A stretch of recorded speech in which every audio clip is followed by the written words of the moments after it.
we don't want to be flippant or diminish the challenges that have also come and been brought to light by the latest, not the newest, but the latest happenings within the racial and social justice world that's going on. And of course, it's not unique to the US, and that's why I wanted to kind of have a chat with you through the lens of our male, pale, frail personalities. Who better to commentate than two non-US real type, middle-aged, educated, European descendant men? Let's not preach today. Let's not preach today. Let's own the mountain of white privilege. I love it. I love that. That is the thing that intrigued me, is that owning the mountain. It is owning the mountain and not conquering it, but owning it, that we've already been given it. You know, we have all been giving it. You're surfing. You're doing incredibly well. You look down. It's a historic wave with a white top. Absolutely. So tell us what's happening in the local area with you in this and possibly even one of the things is a perception from the other side of the pond on the happenings and maybe watching this wave coming, but seeing you already had that wave on your side of the pond. What are some of the things? Well, exactly. And I'll say a lot of things. And to the viewers who are probably annoyed by our light tone, I think it's serious fun. There is absolutely nothing to laugh about the structural parts of racism and the racial climate. My reaction to the whole thing is, well, of course. And we get back to when slavery started in the US, it was a British colony. A lot of these things were a British invention, which are a historical idea of the shipping triangle, the slavery triangle, and so forth. Here we've had a statue in Bristol. Edward Colston popped into the river there, and that was quite a big deal. They tried to do something a couple of years ago. Instead of saying he was a great man, a rich man, they were trying to say, just get a little plaque saying, this man enslaved 84,000 people. So they were going to say, keep it as a monument, which I know is a theme at the moment. We can't destroy our history, but history is written by the winners. And just have this little rider, which was so modest, and that wasn't allowed. Well, when you don't allow the other side of the story to be told, guess what? You get a bit of an escalation. And this statue was popped in the drink. And now there's a lot of drama. And now we have Cecil Rhodes, who was quite a big deal. And I believe today Oxford have said they are going to take that statue down, which did surprise me. So to me, I was in Central Europe and a lot of statues of Stalin and Lenin were taken down.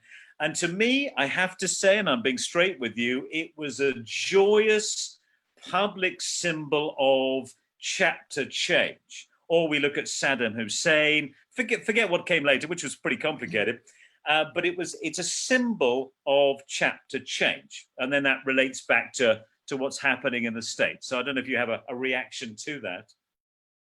Well, I certainly, I'm thinking through the lens. I mean, I understand having history in front of us, right?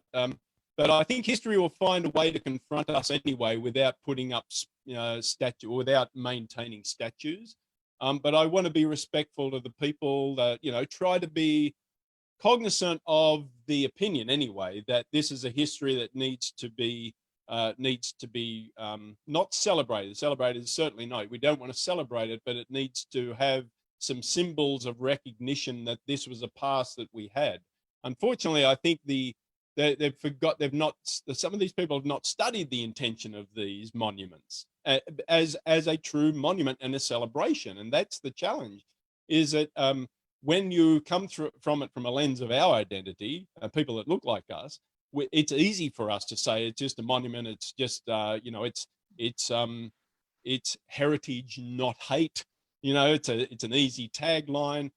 We live in the age of easy tagline, and but I think that if you take a step back and talk to the people that are still experiencing the trauma And let's face it, the trauma is real and it's historic, but it's real in today's context. Then these are a representation of that trauma.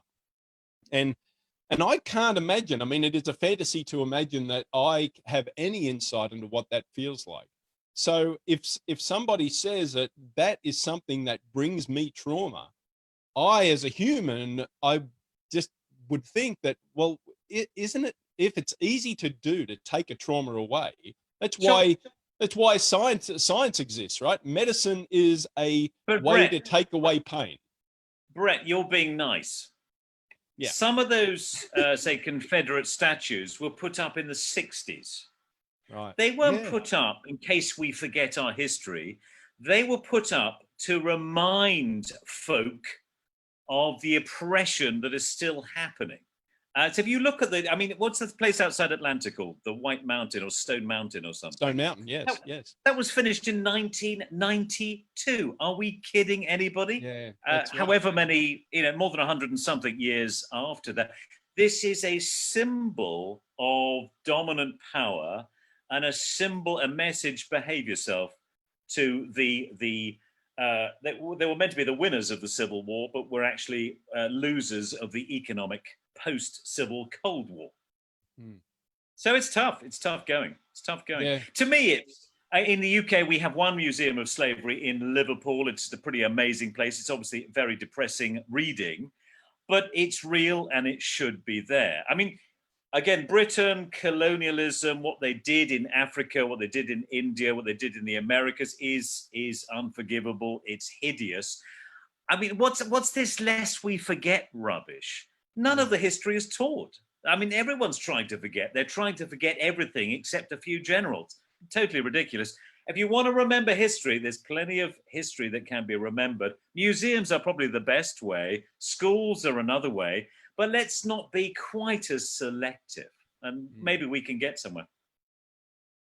I'm glad you challenged me on that, because that's right. I diminished that real and present, right? It is a real and present danger. So when you've got things that were only just completed in the history of our lifetime, right? So these are certainly things that are confronting for other people, but we get to drive past them as things on the side of the road and possibly don't confront it. Yeah, for sure. Well, a crude and very provocative idea. Someone murdered your grandmother just in a domestic something. Would you want a statue of that outside your house and have to look at it every day? And that's an exaggeration, but that's an exercise in empathy, and 99.99% of people would say no. Well, you would think, yeah. I mean, I certainly wouldn't want that in my purview, sure. So that's right. And if we are, again, getting to that point, if we are faced with somebody who did have their grandmother, in the clear light of day, we wouldn't knock on their door and say, I've got an idea. I'm going to put up a statue for this person, right? We just wouldn't do it in hindsight. But some people are still tied